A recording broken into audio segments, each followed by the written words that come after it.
Nono ano, vamos então encerrar nossa unidade sobre a descolonização da Ásia, da África e da Ásia. Bem, essa unidade ela é um pouco extensa, consequentemente as aulas também vão ficar um pouco mais extensas, vocês tenham um pouco de paciência. Na aula passada eu comecei então a descolonização da Ásia, tratando sobre a região da Índia e da Indochina. Nessa aula eu vou falar ainda sobre a Ásia da região da China, depois nós entraremos então na descolonização do continente africano. Bem, ainda falando da Ásia, na região da China, bem, a China ela se autodenominava como Império do Centro. Na cabeça dos chineses, a China estava no centro do mundo.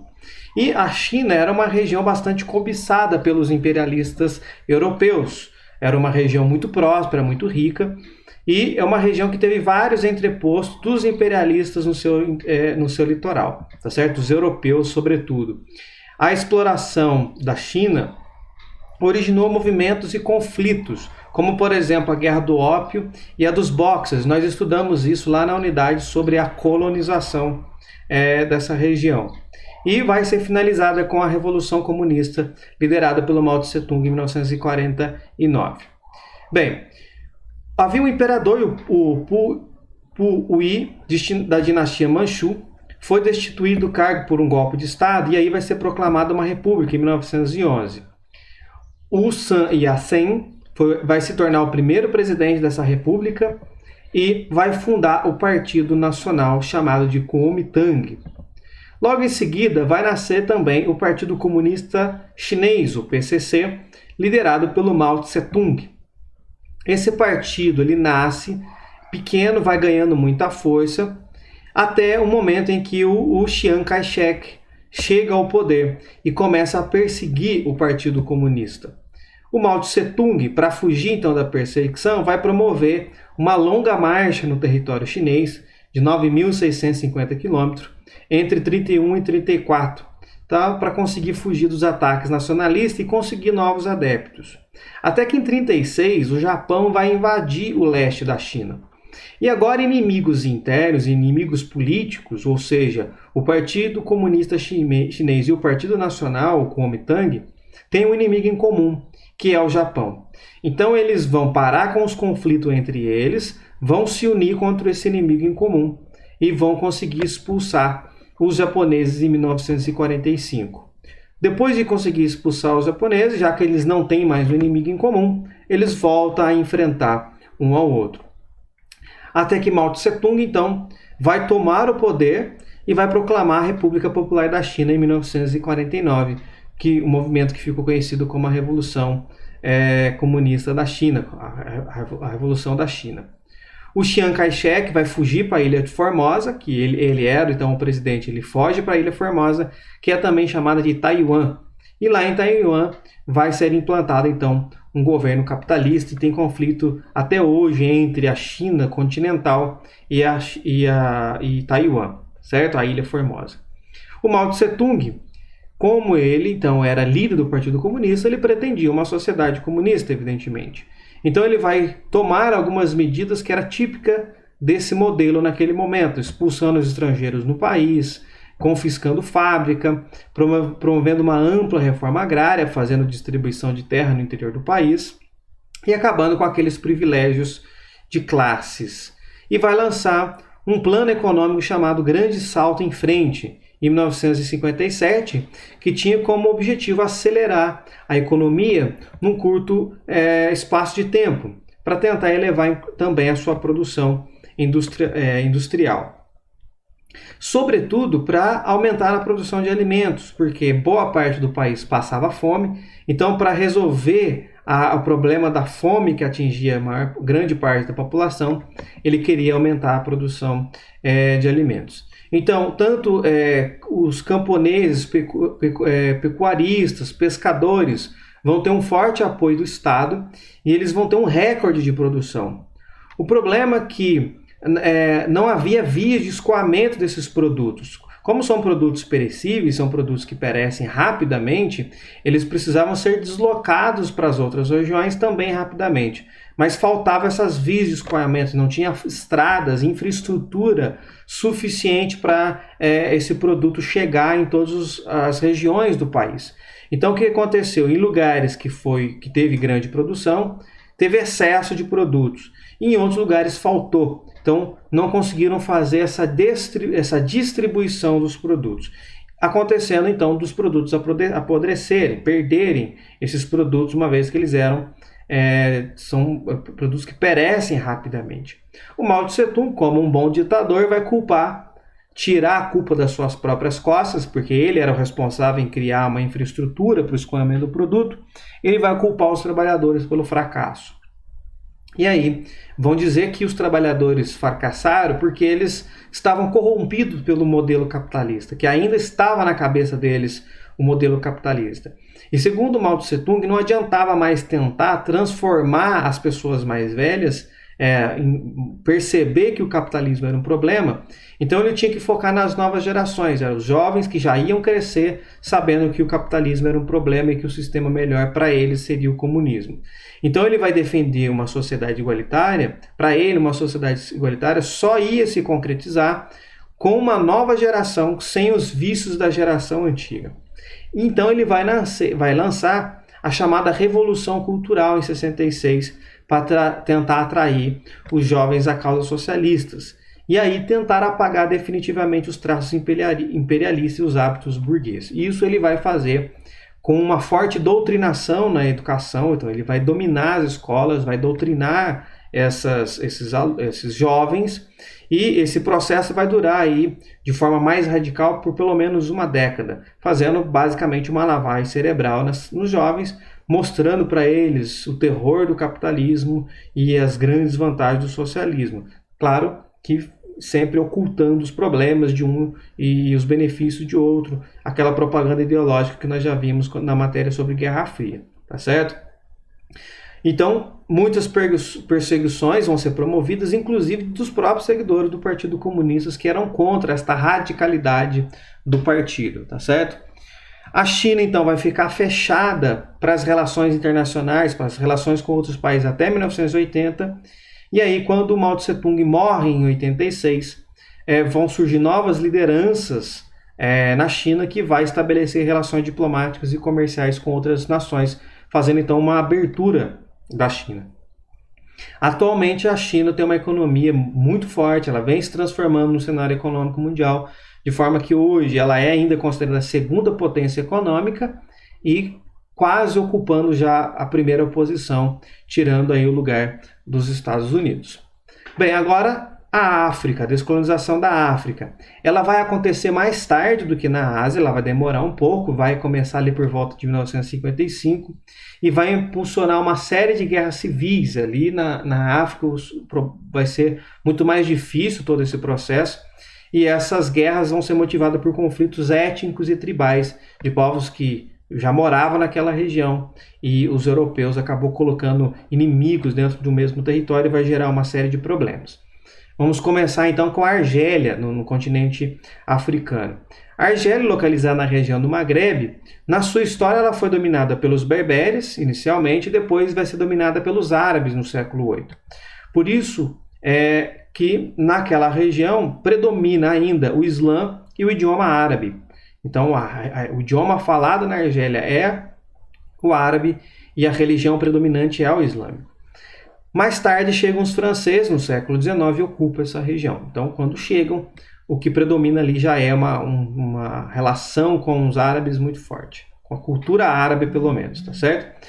Os franceses vão subjugar economicamente e culturalmente a população, tá certo? Vai ter uma dominação em vários campos da França e vai tomar as terras mais férteis, inclusive proibindo o ensino do árabe nas escolas, tá certo? Ou seja, com controle total da cultura dos argelinos. E a Argélia vai ter muita dificuldade para expulsar os franceses. Então, vai ter um grande número de colonos franceses, chamados de pieds noirs, que eram os pés negros, e os políticos franceses defendiam a anexação definitiva da França, como uma província francesa. Mas, claro, vai ter resistência e começa então a Guerra da Argélia em 54, com a atuação principalmente da Frente de Libertação Nacional, a FLN, que tinha tendência socialista, então é um grupo que nasceu dentro da Argélia contra a França, tinha tendências socialistas e foi liderada por um sujeito chamado Ahmed Ben Bella, e era contra a ocupação francesa e defendia então a restauração da identidade nacional. Então queria recuperar o controle da Argélia expulsando os franceses de lá, e eles aqui têm então uma tendência mais socialista. A guerra vai ter adesão dos camponeses, mas também vai ter uma forte repressão dos franceses. O auge dos confrontos vai ser na Batalha de Argel, em 56, com muitos guerrilheiros argelinos mortos, e os poucos sobreviventes, inclusive o líder Ben Bella, foram obrigados a se retirar das cidades argelinas. Então, foi uma derrota desse grupo, mas os camponeses continuaram nos combates. A França, no início do movimento, vai exigir o fim dos conflitos e a emancipação política da Argélia. Então, a própria França já vai querer essa emancipação política e já não era viável mais continuar com aqueles conflitos. Então eles vão fazer um cessar-fogo, um acordo de cessar-fogo, o Acordo de Avian, em 62, que reconhecia então a independência da Argélia por um referendo popular. Então a Argélia finalmente, em 62, consegue a sua independência, mas para isso teve uma guerra que matou quase um sexto da população da Argélia, e aí o presidente Ben Bella, que era o líder da revolução, vai se tornar presidente em 63. Ele vai se declarar, embora o grupo nasça com inclinações socialistas, quando ele se torna presidente, ele vai decretar neutralidade em relação à Guerra Fria, ou seja, ele não vai querer nem alinhar os Estados Unidos, nem a União Soviética, vai decretar neutralidade. Mas, com a Argélia independente, eles vão ter muitas dificuldades, com muita instabilidade econômica e com disputas internas pelo poder. Grupos dentro da própria Argélia que vão disputar o poder. E aí, em 91, inicia uma guerra civil na Argélia entre o governo e grupos rebeldes islâmicos que pretendiam tomar o poder. A guerra só vai acabar oficialmente em 2002, então ela começou em 91 e termina em 2002, com vitória do governo, mas deixando aí um saldo de cerca de 200 mil pessoas mortas. Uma outra região importante da África para nós estudarmos é Angola. Angola, como vocês sabem, é um país que fala a língua portuguesa, portanto uma colônia de Portugal. E vai acontecer esse processo no período do Antônio Salazar, quando ele implanta uma ditadura em Portugal de 32 a 74. Ele optou então em manter as colônias africanas, inclusive Angola. Mas quando chega em 74, ocorre em Portugal a Revolução dos Cravos, que vai acabar com o salazarismo, acaba com a ditadura em Portugal. E aí começa a facilitar aí o processo de descolonização das colônias portuguesas. Então, Angola, Moçambique, Guiné-Bissau, Cabo Verde, que ainda eram colônias de Portugal, começa o movimento de emancipação, de independências. Só que Angola era muito cobiçada por Portugal, por conta de muitas riquezas que aquele território tinha, como, por exemplo, diamante, ferro, produtos agrícolas, petróleo. Então, Portugal não queria ceder a independência da Angola. E aí, para não gerar uma independência de cara, ele vai conceder algumas petições dos angolanos, tá certo? Para conseguir manter a colônia sob o seu domínio. Mas para tentar resolver, vai elevar então ela de colônia a província, ou seja, como parte de Portugal, e posteriormente como um estado autônomo, tá certo? E aí os angolanos teriam a sua cidadania reconhecida, acesso à educação e assim por diante, mas todas essas concessões ainda mantinham Angola sob domínio português, tá certo? Era um domínio um pouco menor, até mesmo disfarçado, mas continuava sob domínio português. E aí isso não foi suficiente para os angolanos. E aí vai surgir então grupos de resistência na Angola. Prestem bem atenção porque são vários grupos e grupos que tinham interesses diferentes. Então, por exemplo, vai surgir o Movimento Popular pela Libertação da Angola, MPLA, Movimento Popular pela Libertação da Angola. vai surgir também a Frente Nacional de Libertação da Angola, FNLA. Então são grupos que vão nascer entre os angolanos para conseguir a independência. Vai nascer também a União Nacional para a Independência Total da Angola.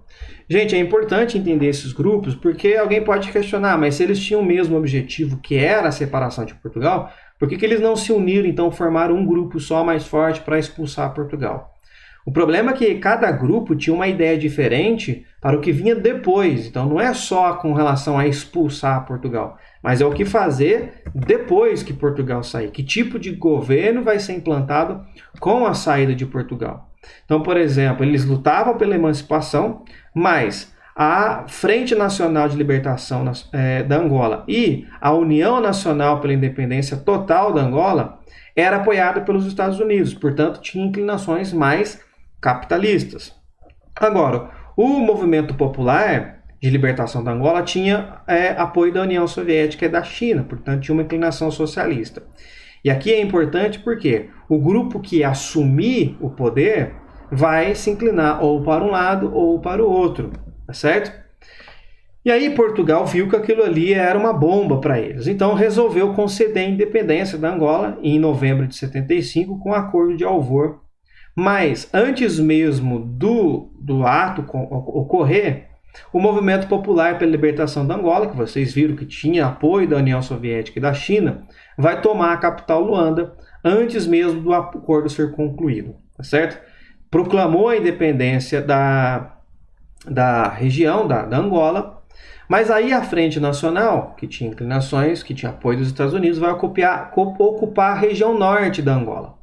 E a UNITA vai ocupar a região sul, de forma então que ficou ali os três grupos ocupando regiões, cada um com as suas ideologias, colocando então a Frente Popular, que tinha inclinações socialistas, no meio dos dois.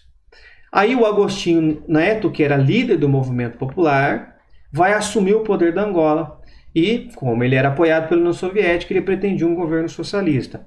Mas, claro, vai sofrer uma forte oposição dos outros grupos, que era a maioria, inclusive. E aí, claro, vai acontecer uma guerra civil dentro da Angola, que só vai encerrar em 2002, mas com graves consequências até hoje, tá certo? Gente, de um modo geral, a colonização vai deixar marcas profundas na África. Quando nós vemos hoje e falamos da África, que as pessoas já têm na sua mente aquelas regiões extremamente pobres do continente africano e tudo mais, aquilo ali foi causado basicamente pelos europeus. A mídia ocidental tenta mostrar aquela crueldade da guerra civil na África, etc. Mas essas guerras civis, elas ocorrem como consequência do estrago que os europeus fizeram na África do período colonial, no final do século XIX. Então, basicamente, a África é o que é, basicamente por culpa dos europeus, embora eles nunca vão assumir tudo isso. Então, se hoje a Europa é um continente extremamente rico e poderoso, é graças à exploração da África, a custo da miséria que a África hoje tem, tá certo? Então, isso é muito importante lembrar. Então, essa exploração colonialista vai provocar grandes mudanças sociais, políticas e econômicas nessas colônias, tanto na África quanto na Ásia. Essas sociedades africanas e asiáticas, que eram baseadas na pequena propriedade e na policultura, vão ser obrigadas a obedecer a um único governo, tá certo? E vai mover uma força produtiva para fornecer matéria-prima para os países industrializados. Uma região muito rica em recursos naturais que agora vai ser explorada conforme as necessidades dos europeus. E que eram, aliás, os recursos naturais que eram explorados conforme necessidades, passam a ser retirados em grande quantidade com mão de obra local para atender às necessidades dos europeus. Esses produtos industrializados, que na verdade os africanos nem tinham necessidade, começam a ser introduzidos no cotidiano desses africanos, fazendo com que eles tenham necessidade de um produto para que eles possam comprar o produto industrializado. Então, os europeus transformaram os hábitos de consumo dos colonos. A África, como nós vimos, teve sérios problemas após a independência, salvo raras exceções, eles tiveram problemas em que grupos de diferentes povos ou de parte deles estavam em estado radicalmente novas, então eram grupos que antes eram diferentes, de origens diferentes, agora pertencem ao mesmo país. As fronteiras que foram criadas pelos europeus vão ser mantidas, porque para desfazer essas fronteiras vai causar muitos conflitos e eles já estão com conflitos demais. E grupos rivais ou de etnias diferentes que estavam agrupados no mesmo país vão disputar o poder dentro de cada país. Então, às vezes, eles agrupavam dentro de um país povos que eram de origem diferente, mas que não eram necessariamente inimigos. Mas aconteceu de agrupar inimigos, e que agora, com a ausência do europeu, com a saída dos europeus, eles vão disputar entre eles. Só que agora tem uma diferença, o europeu deixou armas de fogo para trás. Essas economias vão estar ligadas aos colonos, estavam ligados ao colono, e enquanto os colonos estavam ali, os colonizadores, melhor dizendo, eles não tiveram nenhum tipo de investimento em industrialização e tecnologia. Esta industrialização acontecia lá na Europa. Então, basicamente, as colônias eram uma fornecedora de matéria-prima. Quando os europeus vão embora, não ficou nada de bom para trás. Então, eram lugares que vão ser voltados para a agricultura e fornecimento de matéria-prima, basicamente.